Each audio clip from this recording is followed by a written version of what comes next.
Students, आपकी पाठ्य पुस्तक आरोह भाग 1 में कहानी वर्णित है जो कृष्णचंद्र द्वारा रचित है। कहानी का नाम है जामुन का पेड़। ये आपके समक्ष प्रस्तुत की जा रही है। बहुत ध्यान से सुनिएगा और कहानी के अंत में कुछ एक्सरसाइज भी दी जा रही है जिसको आपको करके हमें भेजना है। तो लीजिए सुनिए कहानी जामुन का पेड़। रात को बड़े जोर का अंधड़ चला। सेक्रेटेरिएट के लॉन में जामुन का एक पेड़ गिर पड़ा। सुबह जब माली ने देखा तो उसे मालूम हुआ कि पेड़ के नीचे एक आदमी दबा पड़ा है।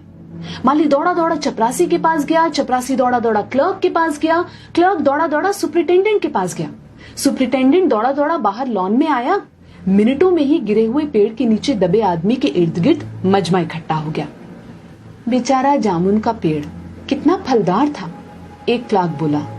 इसकी जामुन कितनी रसीली होती थी, दूसरा क्लर्क बोला। मैं फलों के मौसम में झोली भर के ले जाता था, मेरे बच्चे इसकी जामुनें कितनी खुशी से खाते थे, तीसरे क्लर्क का ये कहते हुए गला भर गया। मगर ये आदमी, माली ने पेड़ के नीचे दबे आदमी की तरफ इशारा किया। हाँ, ये आदमी, सुपरिटेंडेंट सोच में पड़ गया। पता नहीं जिंदा है कि मर गया, एक चपरासी ने पूछा। मर गया होगा, इतना भारी तना जिसकी पीठ पर गिरे वो बच कैसे सकता है, दूसरा चपरासी बोला। नहीं, मैं जिंदा हूं, दबे हुए आदमी ने बमुश्किल कराते हुए कहा। जिंदा है, एक क्लर्क ने हैरत से कहा। पेड़ को हटाकर इसे निकाल लेना चाहिए, माली ने मशवरा दिया। मुश्किल मालूम होता है, एक काहिल और मोटा चपरासी बोला।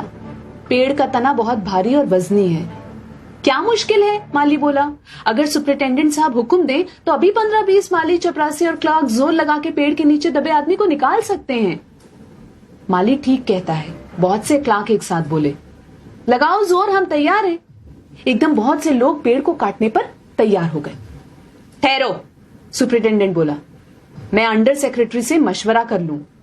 सुपरिटेंडेंट अंडर सेक्रेटरी के पास गया, अंडर सेक्रेटरी डेप्यूटी सेक्रेटरी के पास गया, डेप्यूटी सेक्रेटरी ज्वाइंट सेक्रेटरी के पास गया, ज्वाइंट सेक्रेटरी चीफ सेक्रेटरी के पास गया, चीफ सेक्रेटरी ने ज्वाइंट सेक्रेटरी से कुछ कहा, ज्वाइंट सेक्रेटरी ने डेप्यूटी सेक्रेटरी से कुछ कहा, डेप्यूटी सेक्रेटरी ने अंडर सेक्रेटरी से कुछ कहा।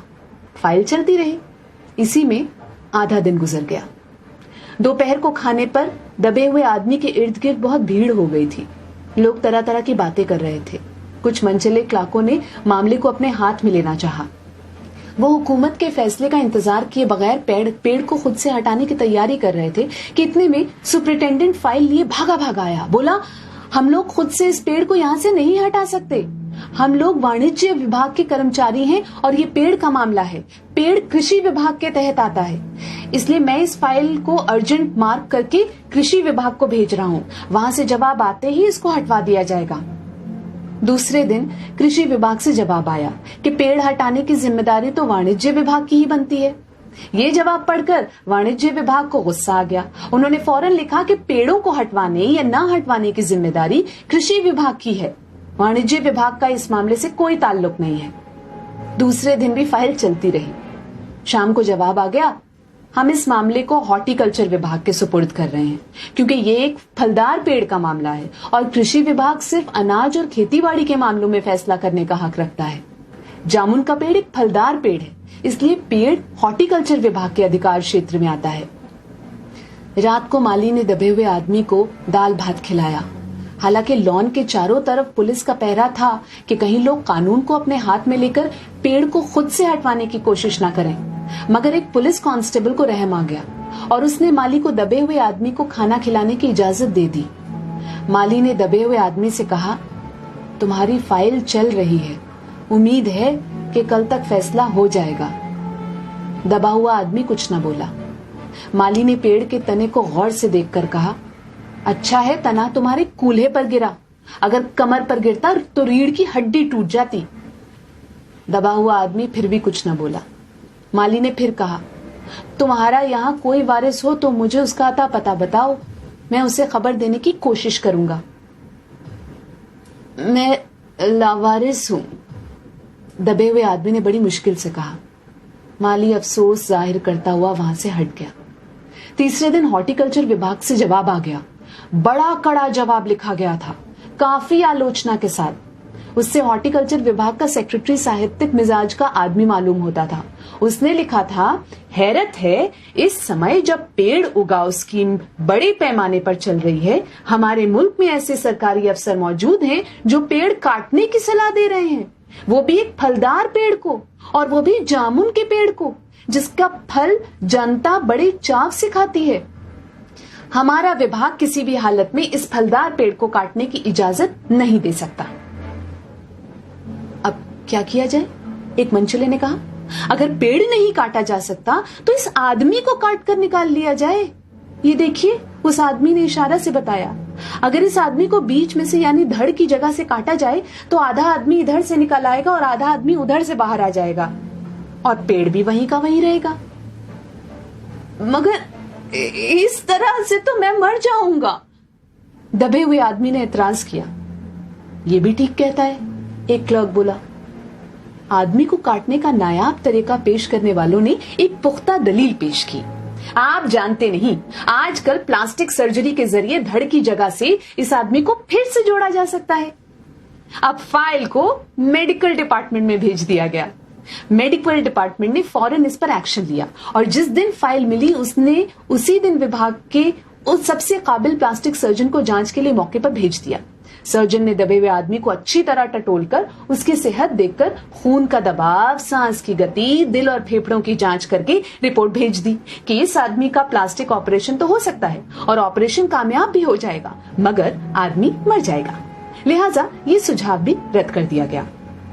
रात को माली ने दबे हुए आदमी के मुंह में खिचड़ी डालते हुए उससे बताया, अब मामला ऊपर चला गया है। सुना है कि सेक्रेटेरिएट के सारे सेक्रेटरियों की मीटिंग होगी, उसमें तुम्हारा केस रखा जाएगा। उम्मीद है सब काम ठीक हो जाएगा। दबा हुआ आदमी एक आह भरकर आहिस्ता से बोला, हमने माना कि तगाफुल न करोगे, लेकिन खाक हो जाएंगे हम तुमको खबर होने तक। माली ने अचंभे से मुंह में उंगली दबाई, हैरत से बोला, क्या तुम शायर हो? दबे हुए आदमी ने आहिस्ता से सर हिला दिया। दूसरे दिन माली ने चपरासी को बताया, चपरासी ने क्लर्क को और क्लर्क ने हेड क्लर्क को। थोड़ी ही देर में सेक्रेटेरिएट में यह बात फैल गई कि दबा हुआ आदमी शायर है। बस फिर क्या था, लोग बड़ी संख्या में शायर को देखने के लिए आने लगे। इसकी खबर शहर में फैल गई और शाम तक मोहल्ले मोहल्ले से शायर जमा होने शुरू हो गए। सेक्रेटेरिएट का लॉन भांति भांति के शायरों से भर गया। सेक्रेटेरिएट के कई क्लर्क और अंडर सेक्रेटरी तक जिन्हें अदब और शायर से लगाव था, रुक गए। कुछ शायर दबे हुए आदमी को अपनी गजलें सुनाने लगे। कई क्लर्क अपनी गजलों पर उनसे सलाह मशवरा मांगने लगे।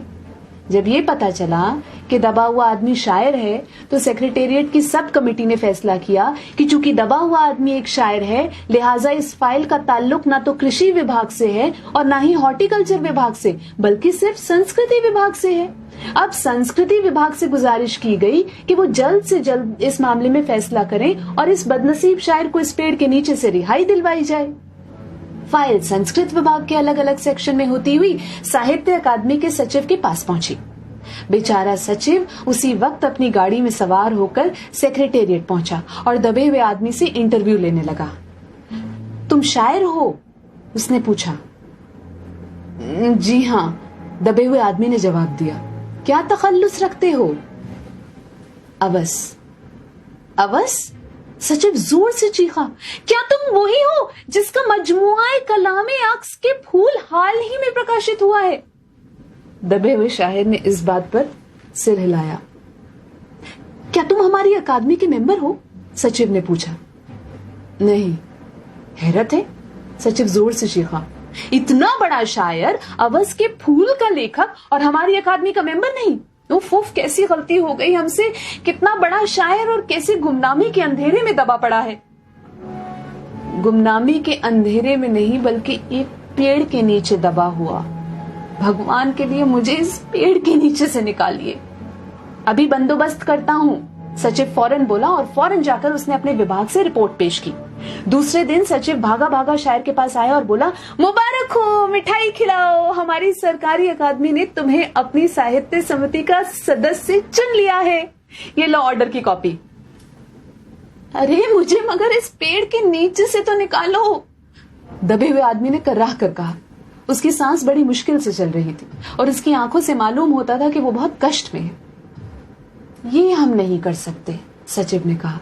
जो हम कर सकते थे वो हमने कर दिया। बल्कि हम तो यहां तक कर सकते हैं कि अगर तुम मर जाओ तो तुम्हारी बीवी को पेंशन दिला सकते हैं। अगर तुम आवेदन दो तो हम ये भी कर सकते हैं। मैं अभी जिंदा हूं, शायर रुक रुक कर बोला। मुझे जिंदा रखो। मुसीबत ये है कि सरकारी अकादमी का सचिव हाथ मलते हुए बोला, हमारा विभाग सिर्फ संस्कृति से ताल्लुक रखता है।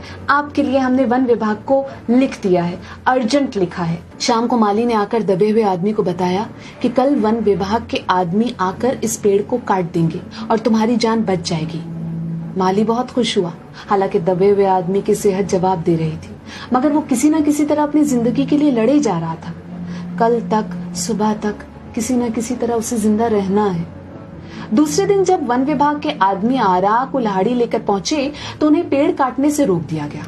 मालूम हुआ कि विदेश मंत्रालय से हुक्म आया है कि इस पेड़ को न काटा जाए। वजह यह थी कि इस पेड़ को 10 साल पहले पिटोनिया के प्रधानमंत्री ने सेक्रेटेरिएट के लॉन में लगाया था। अब ये पेड़ अगर काटा गया तो इस बात का पूरा अंदेशा था कि पिटोनिया सरकार से हमारे संबंध हमेशा के लिए बिगड़ जाएंगे। मगर एक आदमी की जान का सवाल है, एक क्लर्क गुस्से से चिल्लाया। दूसरी तरफ दो हुकूमतों के ताल्लुकात का सवाल है। दूसरे क्लर्क ने पहले क्लर्क को समझाया, और ये भी तो समझ लो कि पिटोनिया सरकार हमारी सरकार को कितनी मदद देती है। क्या हम इनकी दोस्ती की खातिर एक आदमी की जिंदगी को भी कुर्बान नहीं कर सकते? शायर को मर जाना चाहिए? बिल्कुल। अंडर सेक्रेटरी ने सुपरिटेंडेंट को बताया। आज सुबह प्रधानमंत्री दौरे से वापस आ गए हैं। आज 4 बजे विदेश मंत्रालय इस पेड़ की फाइल उनके सामने पेश करेगा। वो जो फैसला देंगे वही सबको मंजूर होगा। शाम 4 बजे खुद सुपरिटेंडेंट शायर की फाइल लेकर उसके पास आया। सुनते हो? आती है खुशी से फाइल लहराते हुए चिल्लाया। प्रधानमंत्री ने पेड़ को काटने का हुक्म दे दिया है और इस मामले की सारी अंतर्राष्ट्रीय जिम्मेदारी अपने सर ले ली है। कल ये पेड़ काट दिया जाएगा और तुम इस मुसीबत से छुटकारा पालोगे। सुनते हो? आज तुम्हारी फाइल मुकम्मल हो गई। सुपरिटेंडेंट ने शायर के बाजू को हिलाकर कहा। मगर शायर का हाथ सर्द था, ठंडा पड़ चुका था। आंखों की पुतलियां बेजान थी और चींटियों की एक लंबी कतार उसके मुंह में जा रही थी। उसकी जिंदगी की फाइल मुकम्मल हो चुकी थी।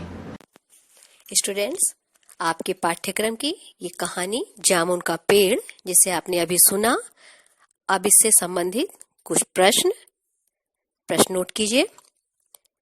इस कहानी में कौन सी समस्या का वर्णन किया गया है और इसके समाधान हेतु आप क्या क्या प्रयास कर सकते हैं? तो इस क्वेश्चन का आंसर आप हमें लिख के भेजेंगे। नेक्स्ट क्लास में एक नए चैप्टर के साथ फिर मिलेंगे। Thank you.